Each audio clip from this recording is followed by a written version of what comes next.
आपका सेशन? कुछ समझ में आ रहा था आप लोगों को? कुछ आई एम श्योर सिस्टर लोगों ने बहुत अच्छा मेंटरिंग किया, आप लोगों को दिशा दी होगी, लेकिन अगर वो समझ पा रहे हैं कि कम्युनिकेशन हमें जो करना चाहिए अक्सर हम नहीं कर पाते हैं, राइट? ओके जी, चाहेंगे आप लोग 1 मिनट के लिए, 2 मिनट में? नहीं?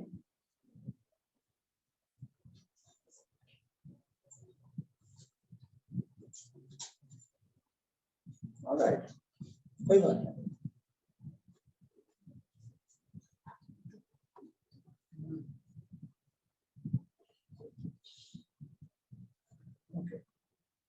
हम लोग अब जो समय है वो केवल जल्दी से हम लोग 40 मिनट में हम लोग आज कुछ बातें हमें समझना है, बहुत कुछ मैं ले नहीं पाऊंगा क्योंकि लंच के बाद हम लोग केस स्टडी में जाएंगे और केस स्टडी पर हम कॉन्फ्लिक्ट पे बात करेंगे।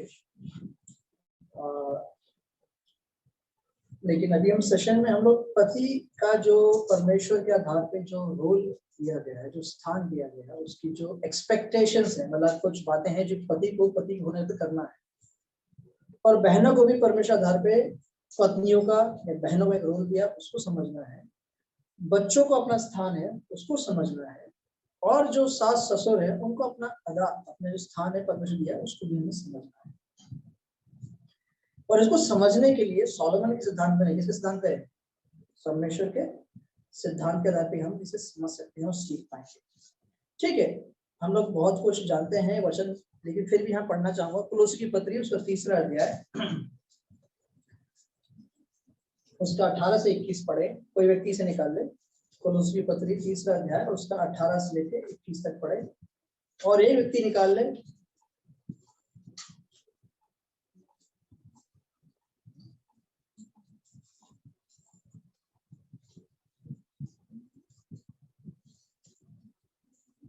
एफएससी की पत्री 5वां अध्याय, उसका 5 और 6, अगर स्टार्टिंग निकाल पाए तो 25 और 28, सॉरी 5 का 25 और 28। लेकिन अभी कोई हमें कुलोसी पत्री 3 का। Wives, submit to your husbands as is fitting in the law. Husbands, love your wife and do not be harsh with them. Children, obey your parents in everything, for this pleases the Lord. Fathers, do not embitter your children, or they will become discouraged. Okay. FSc की पत्री 5 का 25 और 28 का लिखा हुआ है। अच्छा 5 हो रहा है ना? ये पतियों अपनी अपनी पत्नी से प्रेम रखो, जैसे मसीह ने भी कलीसिया से प्रेम करके अपने आप को उसके लिए दे दिया कि को वचन के द्वारा जन के स्थान से शुद्ध करके परिशुद्ध बनाए, और उसे एक ऐसी कलीसिया बनाकर अपने पास खड़ा करे जिसमें ना कलंक, ना छुरी, ना कोई और वस्तु हो, वरना पौलुस जब कुलोसी की कलीसिया के लिए लिखता है पत्री, उसके जब 3रे अध्याय में आते हैं, हम अक्सर 3 का हम लोग पढ़ा था, हम लोगों ने 18 से हम परिवार के विषय में पढ़ते हैं, लेकिन जब 3रे अध्याय का जो पहले वचन आप ध्यान देंगे उसमें क्या लिखा हुआ है? 3रा का उसी अध्याय का पहला वचन क्या लिखा है?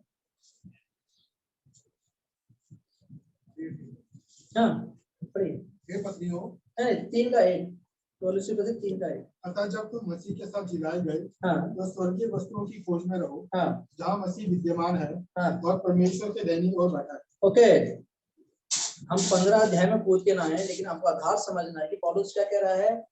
तुम लोग कौन हो? तुम किसमें जिलाए गए हो? मसीह के साथ जिलाए गए हो।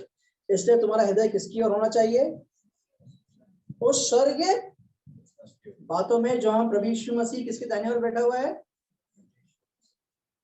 और फिर समझाते हुए जब 18 अध्याय में आता है वो क्या कहता है? हे पत्नियों, तुम किसके अधीन में रहो? पतियों के अधीन में रहो। क्या है? As it is fitting in the lord. Hindi में क्या लिखा है?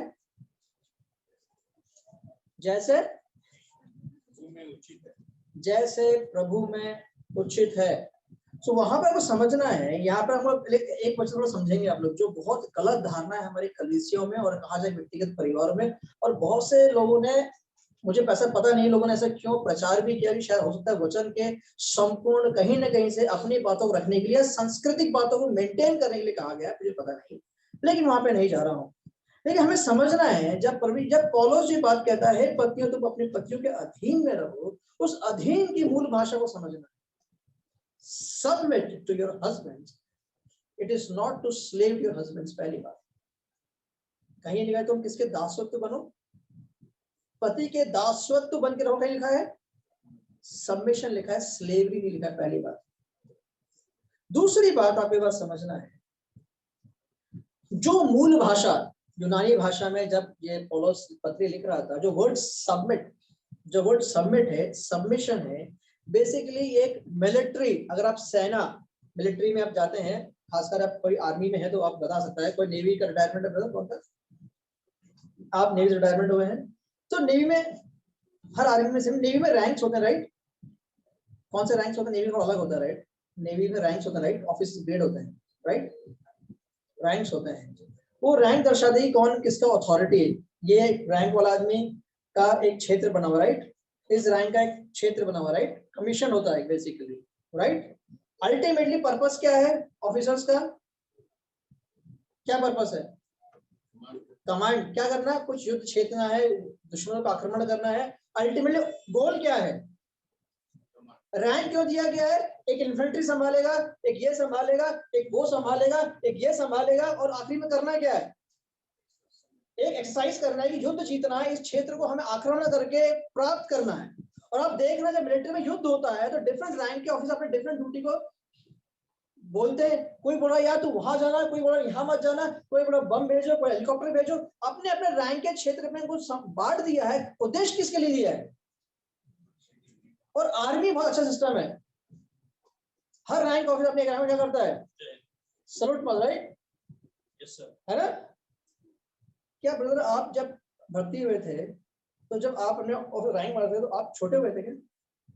आप क्या फील कर रहे थे? I salute my commander, and that's a role given to you as a rank officer, right brother? Rank officer, right? The word is इस्तेमाल किया rank officer. So brother, आपके ऊपर कौन सा कमांडिंग ऑफिसर था? आपके ऊपर रैंक कौन सा था? आपका ऑफिसर एक रैंक होगा, कोई ऑफिसर ग्रेड ऊपर, कर्नल मान के चले, group captain, wing commander, okay, उनका काम अलग था। आपको आदेश भी देना है और आपको दूसरे ट्रूप को भी संभालना है। तो जब आप उसके अधीन में थे, the word when you in the rank of your superior, what do you felt? आपको क्या फीलिंग थी? ऐसा था या I salute you? क्यों? जो काम मुझे दिया है अपने कमांडिंग ऑफिसर तौर पे वो काम करना है, जो नीचे लोग मेरे हैं, और किसकी सुनना है? मेरे कमांडिंग ऑफिसर है, रैंकिंग है मिलिट्री में एक उद्देश्य को पूरा करने के लिए। तो आपने हमें छोटा फील किया कभी? आपने वचन में जब वर्ड सबमिशन है, it is exact same meaning जो आपको पूरा समझाया है।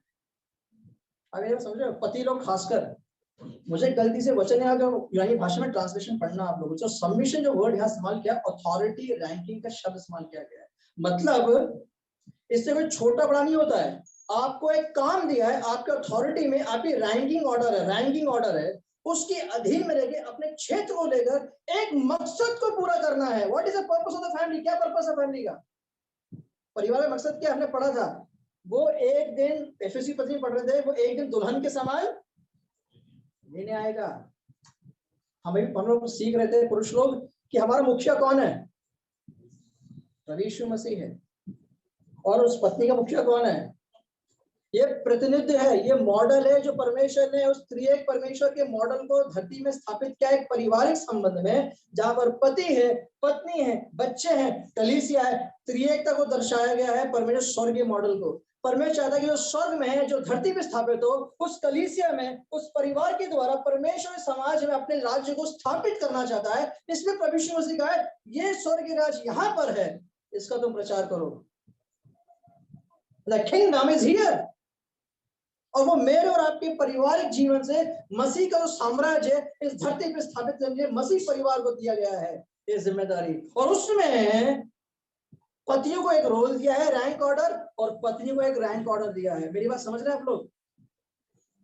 बहनों, जब यहाँ पे लिखा है कि हे स्त्रियों, हे बहनों, तुम पति के अधीन में रहो, ये जो प्रभु में उचित है, जब इसे पढ़ते हैं तो पहली भावना को लगता है अरे भाई मैं तो कुछ नहीं होती, अब कहाँ, मैं तो घर में किचन में पड़ी रहती हूँ। इन शब्दों का इस्तेमाल करना बंद करें। ये ऑर्डर किसने दिया है? ये रैंकिंग किसने दी है? किसने दिया है? कारण क्या है? अगर उत्पत्ति की पुस्तक में अगर आते हैं, उत्पत्ति जेनेसिस में अगर आप आते हैं, अगर आप पहले अध्याय अगर पढ़ते हैं उसको 26 और 27 में पढ़िए, बस पढ़ना जरूरी है वचन 26 और 27। क्या लिखा है पहले अध्याय के 26-27 में? Then God said, let us make man in our image, in our likeness, and let them rule over the fish of the sea, the birds of the air, over the livestock, over all the earth, and over all the creatures that move along the ground. Okay. So God created man in his own image. In the image of God, He created him, male and female. He created them. Okay. परमेश्वर ने मनुष्य को किसके स्वरूप में रचा? किनको रचा? पुरुष और स्त्री को, दोनों किसके रूप में रचा? तो स्त्रियों, अगर पति के अधीन की बात करते हैं तो अक्सर हमारे समाज में स्त्रियों को अलग ही रूप दे देते हैं, अलग दर्जा दे देते हैं, अलग कैटेगरी बांट देते हैं। हमारी बहुओं की अलग कैटेगरी होती है, बहनों की अलग कैटेगरी होती है, पति अलग श्रेणी होती है, पति को अलग ग्रुप होता है, ससुरों का अलग ग्रुप होता है। अगर ये आपने डिवाइड कर दिया है तो बड़ी गलत धारणा लेके बैठे हैं। आपने बाइबल शिक्षा में पढ़ा नहीं आप लोगों ने। God is about equality. परमेश्वर ने स्त्री और पुरुष को एक समान अपने स्वरूप में रच दिया गया है। रोल अलग अलग है। आप मेरी बात समझ रहे हो? और रोल अलग अलग है, काम क्षेत्र अलग है रैंक के हिसाब से, लेकिन क्या है ब्रदर? नेवल पूरा जो पूरा पैराट्रूप है नेवल कहलाता, राइट? नेवी, आर्मी, एयरफोर्स एक झुंड है, राइट? वो ऊपर से अटैक करते हैं, पानी से अटैक करते हैं, जमीन से अटैक करते हैं, तीनों अपना ग्रुप है, उनके बीच में एक रैंक है, करेक्ट? पति का रोल है, पत्नी का रोल है, दोनों मिलकर क्या कर रहे हैं? परमेश्वर को स्वर्ग राज्य की स्थापना कहाँ कर रहे हैं? धरती पे कर रहे हैं। और दोनों किसके स्वरूप हैं? परमेश्वर के स्वरूप हैं।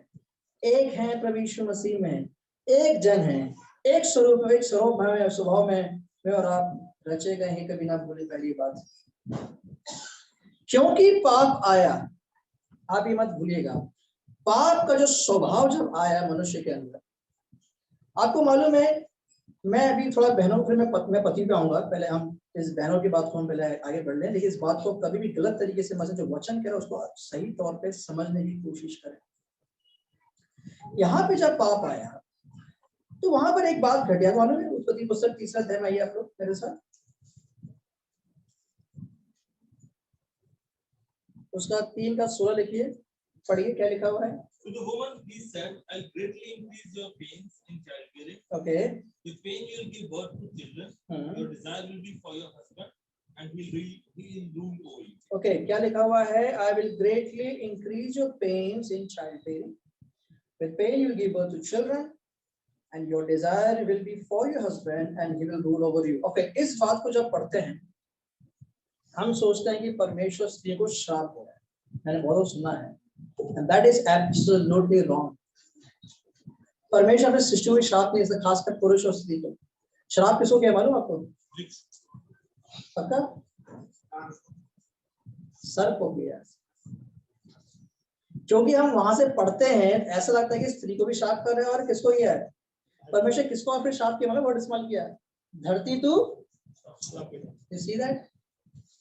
God is not cursing man and woman, God is cursing the land. कारण क्या मालूम है आपको? परमेश्वर की सारे उस वैभव, उस अदन वाटिका में परमेश्वर सब कुछ उन्हें खाने के लिए दे दिया था। जब मनुष्य ने, पुरुष ने, स्त्री ने परमेश्वर के उस वैभव के प्लान को खत्म कर दिया पापी कारण से, अब परमेश्वर उनके जीवन के हर पहलू को मुश्किल कर दिया, जिससे कि वो लोग, अब पुरुष धरती में काम करने का जो प्रयास करे पसीने से रोटी कमाएगा, और स्त्री तू मुश्किल और तकलीफ में अपने पति का प्रेम प्राप्त कर पाएगी, अपने बच्चों को संभाल पाएगी। तो सो कुछ जो पति को होने वाली है सब कुछ इतना मुश्किल हो गया पाप के कारण से। अब तुम्हें क्या जरूरत है मालूम है? You need God. परमेश्वर ने हम सभी जीवन को इतना मुश्किल कर दिया, हम किसकी निर्भरता में पड़ जाएं? किसकी निर्भरता पे? परमेश्वर धरती उपजाऊ नहीं है। मैं थक गया हूँ, पसीना बहा बहा के पत्थर निकल रहे हैं, कटीरे निकल रहे हैं, मेरे घास मेरे गेहूं नहीं उग रहा है। God said I will help you. पत्नी के लिए है परमेश्वर में पति का प्रेम कर करके मैं थक गई हूँ, उसे प्रेम नहीं करता है, आई विल हेल्प यू। इसलिए एक पति एक पत्नी के संबंध में, पतियों एक बात समझो, ये श्राप नहीं है, ये एक परमेश्वर ने इसलिए मुश्किल किया हमारे रिश्तों को कि परमेश्वर की निर्भरता अपने पति पत्नी के संबंध में हम ला पाए। और अक्सर क्या होता है कि हम अपने अहम पति को अहम में और पत्नियां अपने अलग तरीके से जीवन बिताते हैं और दोनों क्लेश में आ जाते हैं, क्योंकि हम लोग परमेश्वर के इस वचन को नहीं समझ पाए। वो कहते हैं he will rule over you, प्रभुता करेगा, राइट। मालूम पाप का जो स्वभाव है कारण से पत्नी को समझाया कि क्योंकि तूने पाप किया है तेरे साथ ये घटने वाला है। हे पतियों तुम भी बात समझो, मायूस में आते हैं, इसलिए बात समझना है जो हम लोग पाप में है प्राकृतिक तौर पे पति पत्नी पर दबाव लेके आता है और पत्नी पति को मैनिपुलेट करती है। ध्यान रखें इसका, ये पाप का स्वभाव है, क्योंकि पत्नी को प्रेम चाहिए, उसकी इच्छा पति है, उसको प्राप्त करने के लिए पत्नी किसी भी हद जाकर मैनिपुलेट करेगी और पति पाप के स्वभाव में अपनी प्रभुता किस पर डालता है? पत्नियों पर। इसलिए समाज में पत्नी को दबा के रखा है, वो अच्छी बात नहीं है, पाप का स्वभाव है, बाइबल ज्ञान देता है।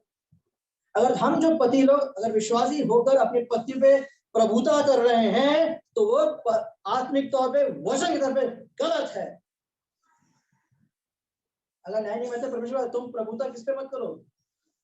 जब आप एल्डरशिप डिकनशिप में आते पड़े तुम लोगों का क्या करो, क्या मत करना, प्रभुता मना किया प्रभुता करने के लिए। वचन कहता है हे अगुवे लोगों, तुम लोग क्या करना, क्या मत करना, प्रभुता मत करना। क्या करना है?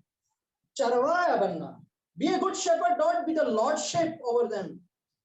और हम पति लोग क्या करते हैं? तो मेरा सुनी रही है, तेरा पति मैं हूं, और अभी इतनी सिक्योर है ना, डेली पति ध्यान में मैं तेरा पति में हूं। क्या है यार, हम अपने प्रभुता को शक में आ गए, हम लोग पति के अथॉरिटी में शक हो गया है। और हम बहनें जो पत्नियां हैं वो प्राकृतिक तौर पे प्रेम को प्राप्त करने के लिए किसी भी हद पार कर जाते हैं, वो भी पाप का स्वभाव है। दोनों पाप के स्वभाव में काम करते हैं, ये पाप का परिणाम है, ध्यान रखना। हम जो परिवार में लेके आते हैं, पति प्रभुता करता है और पत्नी क्या करती है? मैनिपुलेट करती है प्रेम प्राप्त करने के लिए। और दोनों तरीके वचन के आधार पे निश्चय तौर पे गलत है। हमने सुबह पढ़ा था कि प्रेम कौन है? God is love. तो अगर पति प्रभुता कर रहा है और पत्नी इस तरीके से काम कर रही है और परमेश्वर बीच में लेके आए दोनों मिलकर, कौन है प्रेम? ओके, तो उसका समाधान कैसे करेंगे हम लोग? है पति, हम लोग सुबह बात कर रहे थे, सुबह फिलिप्पी पति 2 अध्याय, राइट। प्रभु यीशु मसीह ने क्या किया? उस महिमा को रखना छोड़ा, राइट। उसने पूरे वैभव को, अधिकार को छोड़कर क्या बन गया? वो हमारा प्रभु यीशु मसीह जो पतियों का जो मॉडल है, उसने क्या किया? उस सारे वैभव को रखना छोड़ा और वो धरती पर मेरे और आपके समान क्या हो गया? शून्य बन गया, तुल्य बन गया। और क्या किया उसने मेरे लिए? क्या किया? क्रूस पर जान दे दी। और वो मेरे लिए क्या, मैं जो आप कलीसिया हैं, जो मेरे उसे दुल्हन है यीशु मसीह के समान, क्या हम लायक थे उसके प्रेम के? लायक थे? कोई यहाँ बैठा है कोई कहता है कि यीशु मसीह ने मेरे लिए अच्छा तो मर गया, मेरे लिए इतना तो बनता है मेरे लिए, ऐसा कोई कह सकता है? नहीं। Do you deserve his love? हम पति लोग अपने पत्नी से अगर प्रेम करना है तो क्या छोड़ना है? क्या छोड़ना है? अपने क्या छोड़ना है? अपने वैभव को जो तुम पकड़े बैठे हो कि मैं पति हूं, क्या करना है?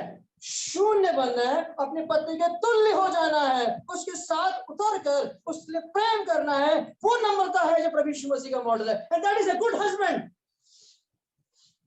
आप एक बात समझ रहे हो? That is husband of Christ. ये बिब्लिकल मॉडल है। He came down to his bride. अपने दुल्हन के तुल्य बन गया, उसके स्तर में नीचे उतर आया।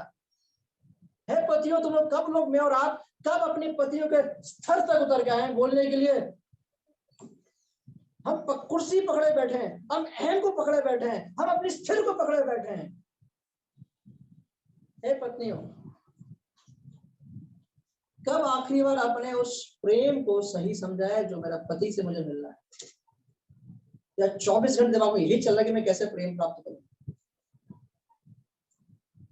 अच्छा खाना बना दूं, हो सकता है शायद प्रेम प्राप्त कर लूं। सब कुछ घर का अरेंजमेंट कर दूं, शायद पति प्रेम करेगा। पत्नियां 24 घंटे सोच रही है शायद इस कारण से he will love me, and we are in the business of pleasing some men, right? बहने, हम बहुत कुछ सिंसियर प्रयास करते हैं कि मेरा पति का अटेंशन मिले, पति का समय मिले, पति का प्रेम मिले, पति का पैम्पर मिले, पति का सब कुछ मिले जो मैं चाहता हूँ मेरे जीवन के लिए। मैं आपसे पूछता हूँ, आपने कैसे और कब प्रेम किया अपने पति जैसे प्रभु यीशु मसीह ने प्रेम किया? ऐसा मैं सब कुछ तो कर रही हूँ, खाना मैं बना रही हूँ, बच्चे मैं संभाल रही हूँ, नौकरी भी मैं ही कर रही हूँ, सब कुछ मैं ही तो कर रही हूँ। अल्टीमेटली आप सब कुछ कर रहे हैं तो पति क्या कर रहा है? कुछ नहीं कर रहा है वो। ऑलराइट, प्रॉब्लम बिगिंस, है ना? प्रॉब्लम शुरुआत होगी। पति के पास 10 लिस्ट है, पति के पास 10 लिस्ट है, दोनों मैच नहीं कर रही है। आप मेरी बात समझ रहे हो? दोनों मैच नहीं कर रही है, हम कहीं नहीं जा रहे हैं।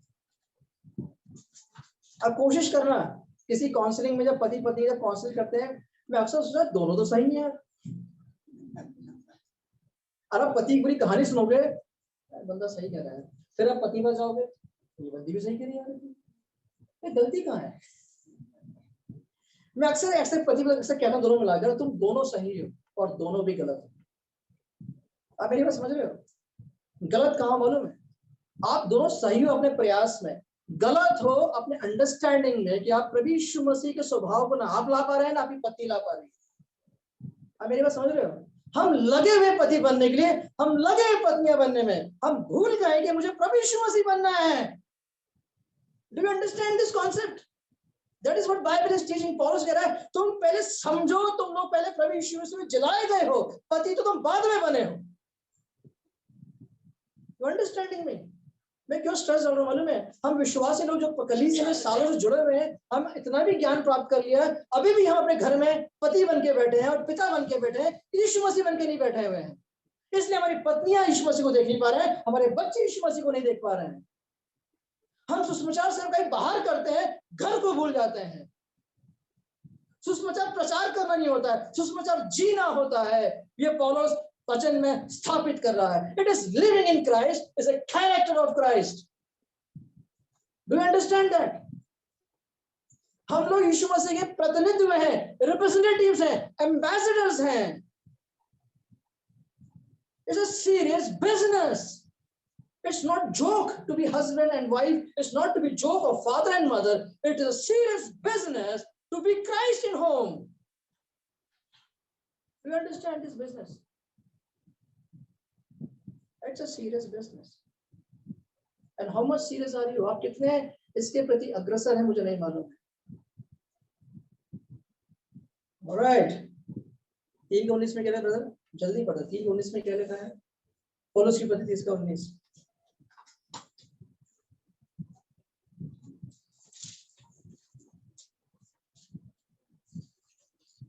हे पतियों, अपनी अपनी पत्नी से प्रेम रखो और उनसे कठोरता ना करो। हाँ, क्या लिखा है ब्रदर?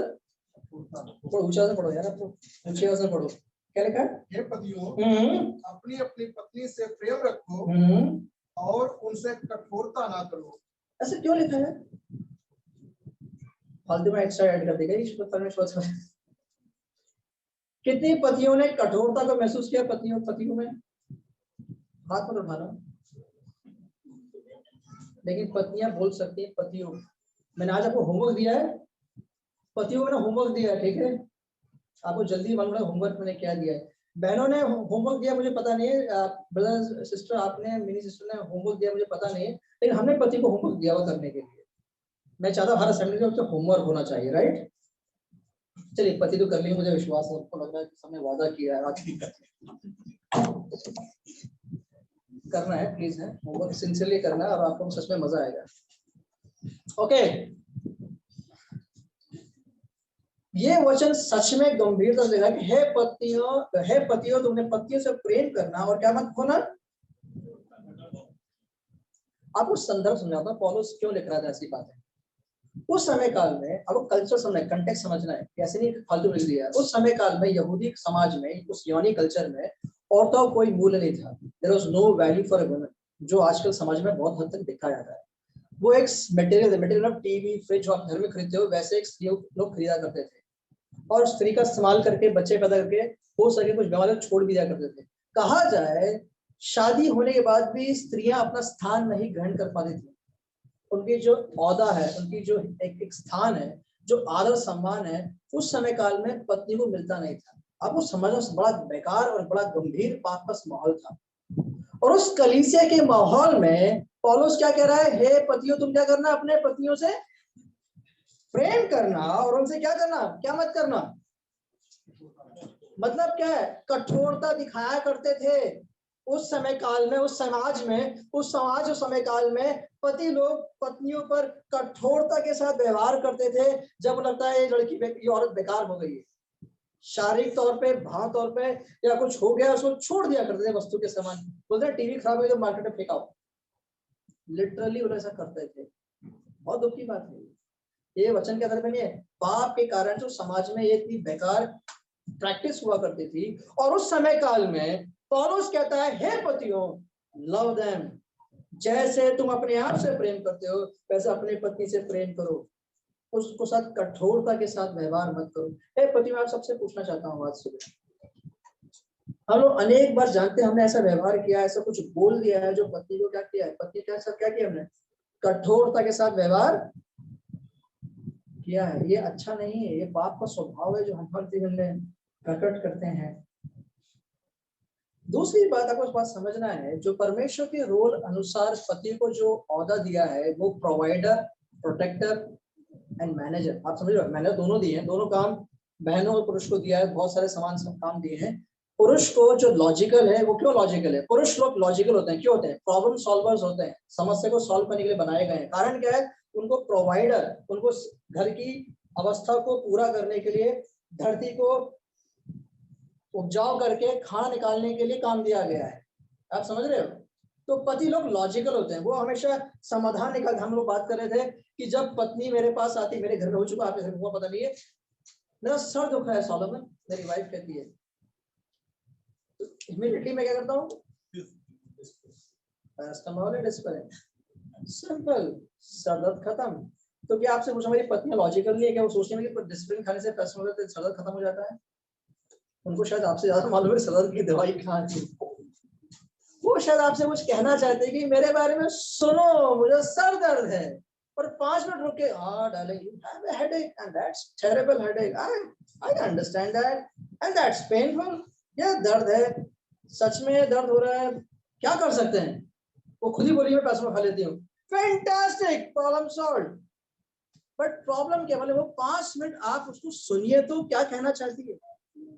आप समझ रहे हो, पुरुष लोग, हम लोग क्योंकि प्रॉब्लम सॉल्वर्स हैं, हमारा संघर्ष, हम जल्दी पहले प्रॉब्लम सॉल्व करते हैं, हमारा भावनात्मक थोड़ा बाद में आता है।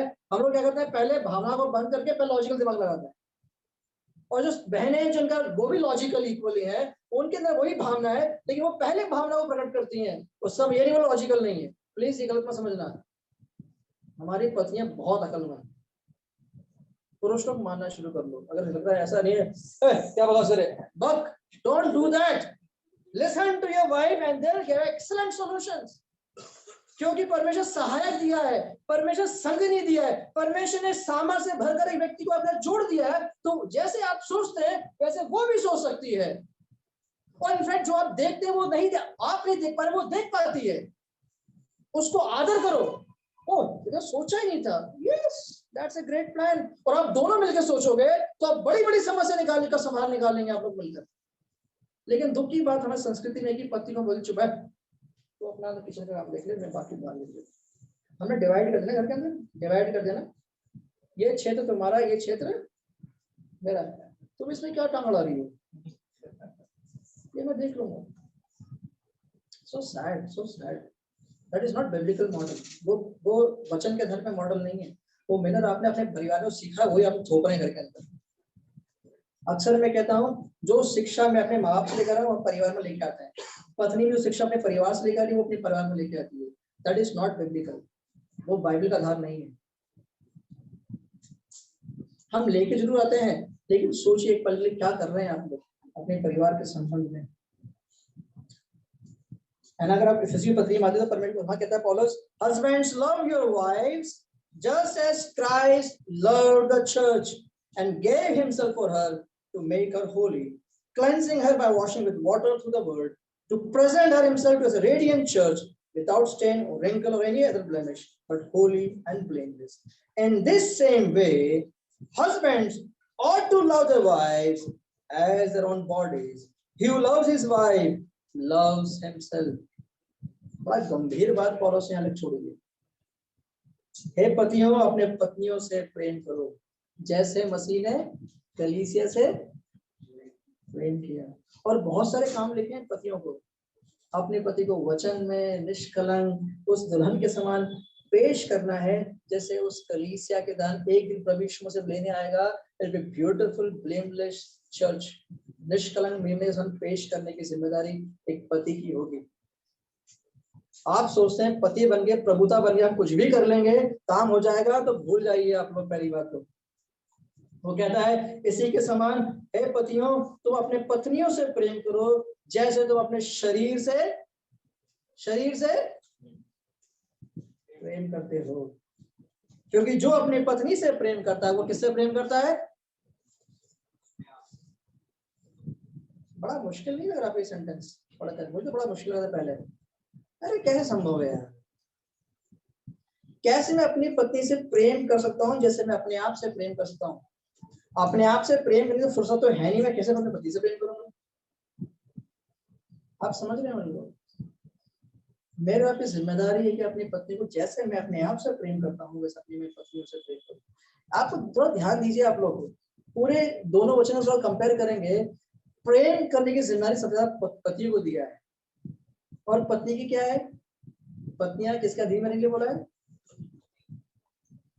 आप एक सोचिए, पल को मेरे साथ सोचिए. पत्नी आप रैंक ऑर्डर में आप यहाँ पर जरूर, ऐसे उल्टा छोटा बड़ा नहीं है, रैंक ऑर्डर है.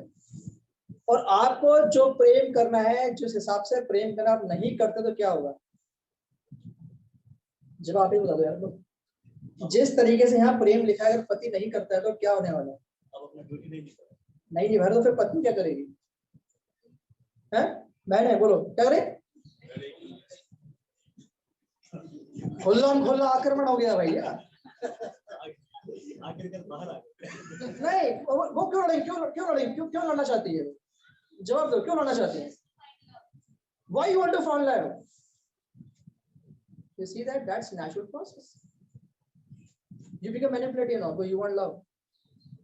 So मेरे भाइयों बहनों, आपको मालूम है अगर आप सॉन्ग ऑफ सोलोमन पढ़ते हैं ना, बाइबल में बुक है सॉन्ग ऑफ सोलोमन, आखिर में कब पढ़ी थी आप लोगों ने? Last year.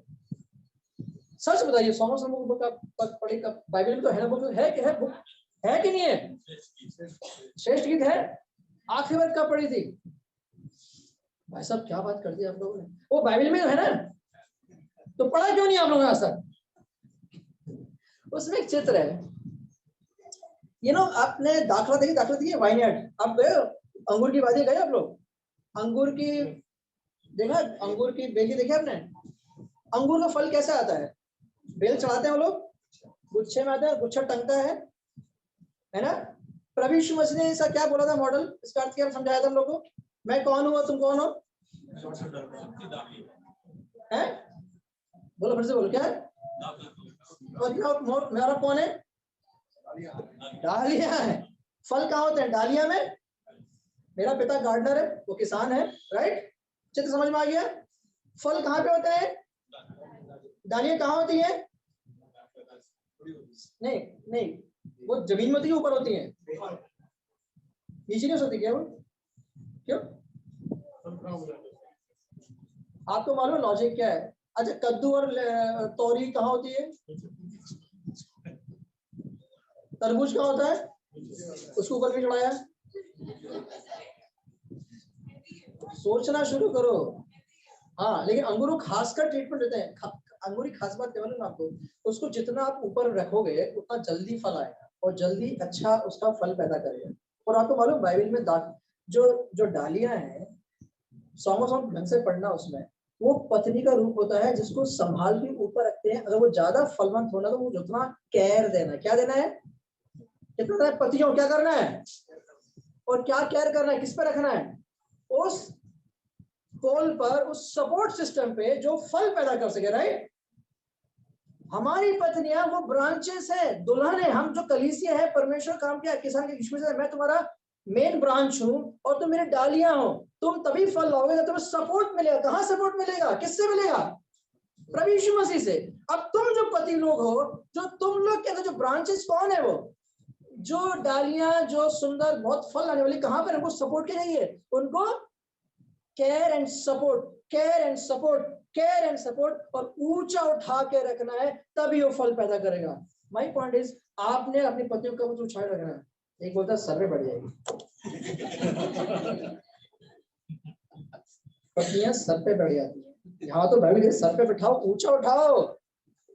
अगर पतियां अपना चाहते हो कि पत्नी परिवार में पत्नियां फलवंत हो, परमेश्वर में आशीष लेके आए, अपने परिवार में शांति रहे, अपने परिवार में प्रगति हो, तो ऊंचा उठा के रखो, प्रेम करो, संभालो, सपोर्ट करो।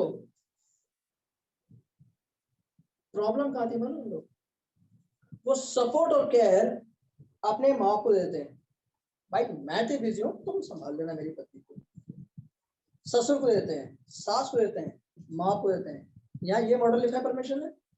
किसकी जिम्मेदारी है पतियों, किसकी जिम्मेदारी है, कोई नहीं बोल रहा, किसकी जिम्मेदारी है, पति कौन है, मैं। बोलना शुरू करो, मेरी बात चल रही है यहाँ पर। मैं, I am the husband, representative of Christ। बात समझ रहे हो, यीशु मसीह का प्रतिनिधि हूँ। मेरी पत्नियों को उठा कर रखना है, प्रेम करना है। जैसे तुम अपने शरीर से प्रेम करते हो, वैसे अपनी पत्नियों से प्रेम करो। मैं आपसे सच कह रहा हूँ, मैं अपने छोटे से पारिवारिक 15 साल के शादी से संबंध में कह रहा हूँ, ये मैं गलती बहुत करी जिंदगी। मैं सच कह रहा हूँ, गलती मैंने भी करी आपके संबंध में। जब ऐसे पढ़ना शुरू किया, मैंने बोला मेरी पत्नी ज्यादा कुछ नहीं मांग रही है। क्या मांग रही है? That's love, and that love she is asking is what God told me to do that। मैं एक दिन बोला, सीमा मैं सच में तुमसे प्रेम नहीं कर पाया जितना मुझे प्रेम करना चाहिए। I am sorry, I am really sorry for that। और मैंने अपनी शादी से दोबारा फिर कोशिश कर रहा हूँ, क्या कहकर, let me love your Christ loved me first। जैसे प्रभु यीशु मसीह ने प्रेम किया, जैसे अपने आप के शरीर को उस क्रूस पर त्याग दिया, उसने अपने शरीर को तुच्छ ना समझा, उस सब कुछ प्रभु यीशु मसीह ने मेरे लिए सब कुछ त्याग दिया। Let me love you unconditionally. मैं अपने आप को त्याग कर मैं वैसा प्रेम करना चाहूँ जैसे प्रभु यीशु मसीह मुझसे प्रेम किया, जैसे मैं अपने आप से प्रेम करता हूँ। Let me love you first time. मैं कह रहा हूँ आप वैसा प्रेम करना शुरू तो करें। मैं आपसे कह रहा हूँ, आपकी जो डालियां हैं जो कोमल है, विल फ्लरिश, अंगूर की वादियों से भर जाएगी। आपके बच्चे उसके समान होंगे जिसे परमेश्वर ने उदाहरण दिया। हम लोग वहीं पर गड़बड़ी करके बैठे हैं। हम लोग पूरा हमने सपोर्ट सिस्टम किसी हाथ में सौंप दिया, नौकरी में दे दिया, ससुर को दे दिया, सास को दे दिया, माँ बाप को दे दिया, भाई तुम ही संभालो, तुम्हारी बेटी है। आप समझ रहे हो हमने क्या किया? मैं ज्यादा सच पति इसलिए बोल रहा हूँ कि हम जो नेतृत्व में है, हम जो लीडरशिप में है, अगर हम अपने जिम्मेदारी नहीं निभाएंगे तो हमारी पत्नी, हमारे बच्चे परिणाम भुगतेंगे और आप उसका दर्द उठाएंगे। और दर्द अभी कलीसिया में नजर आए। कलीसिया इसलिए नहीं बढ़ पाती कि परिवार नहीं बढ़ता। ध्यान रखना चाहिए इसका। कलीसिया की प्रगति तभी होती है जब परिवार में प्रगति आती है, उल्टा नहीं होता कभी भी। आप मेरी बात सुन के जाते चले जाएंगे, कलीसिया में कोई बदलाव नहीं आएगा जब तक आपके जीवन में बदलाव नहीं आएगा। आप और ऐसे पति ऐसे पत्नी के जीवन में बदलाव नहीं आएगा तो कलीसिया नहीं बदलेगी। मेरी बात समझ में? नहीं समाप्त करना चाहता हूँ, एक बात कहकर बस आखिरी बात ये समाप्त करूंगा। पहला पत्रस 4 का 8 पढ़ के समाप्त करते हैं।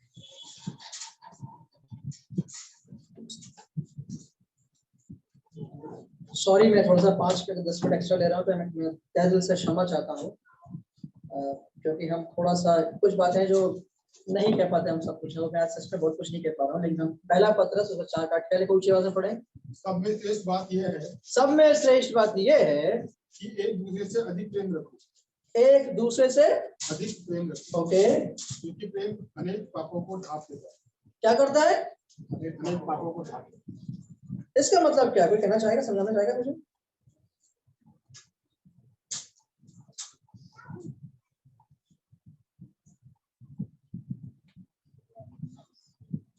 Forgiveness, okay, what else? और क्या हो सकता है? ऐसे प्रैक्टिकल इंटरेक्टिव सेशन, तो आप अपने इनपुट दे सकते हैं, क्या है?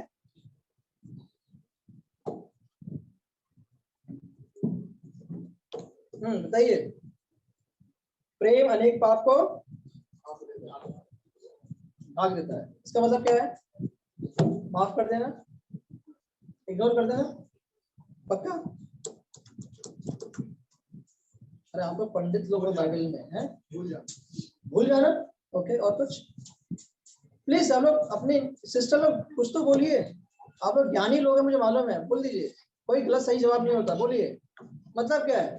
प्रेम क्या करता है? मतलब क्या है? आप लोग पढ़ के निकल चुके हो, कितनी बाइबल स्टडी कर चुके हो, थोड़ा जवाब दो आप लोग, बताइए। कोई डोंट वांट टू सी सही है, okay okay, don't want to see them, और कुछ? और कुछ? और कुछ?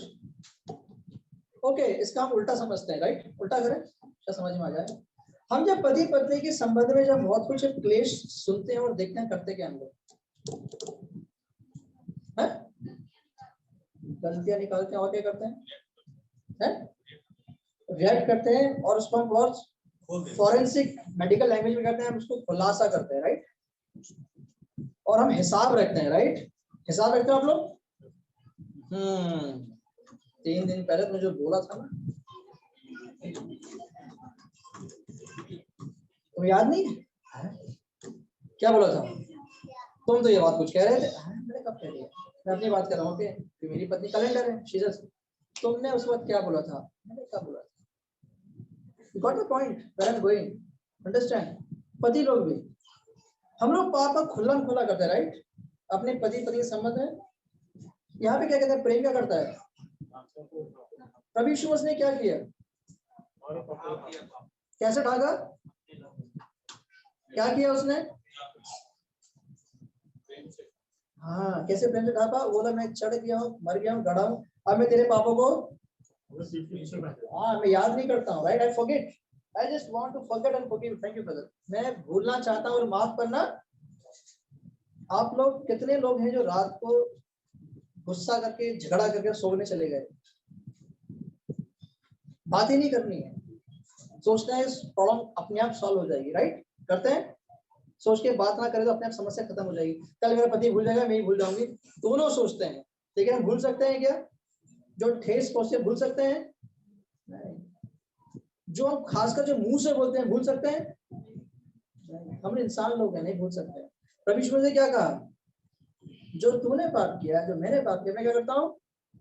मैं ढाक देता हूँ, मैं अभी याद नहीं करना। जितने दूर पूरब और जितने दूर उतना दूर मैंने I just forget। और जब प्रभु यीशु मसीह हम जैसे पापी को जब देखता तो क्या करता है? Solomon, Lord, I'm sorry. Confession, right? We do confession. Lord, forgive me. Okay, you're forgiven. I don't remember at all. Right? हम करते हैं पति पत्नी के बीच में, करते हैं, करना चाहिए। Take time out. Take time out. Sit together. Lord, hey, darling, I'm sorry. I was angry. पति लोग बड़ा मुश्किल है सॉरी बोलना। Give it try. Give it try. क्योंकि पहले सॉरी किसने बोला मालूम है? प्रभु यीशु मसीह। Hey, that's okay. I'll die for you. मैं तेरे लिए क्रूस पर मरूंगा। जिसने पाप को लिया ना, क्या बन गया वो? He became sin। उसके पिता ने उसको छोड़ दिया, पिता को भाई, उसे पुत्र कुचला। गलती किसकी थी? हमारी मत बोलना, किसकी? मेरी गलती थी। और मेरे लिए कौन घर पर गया? जिसने पाप है। पतियों, आपने लास्ट टाइम अपनी पत्नी को पापों कब ढाका था?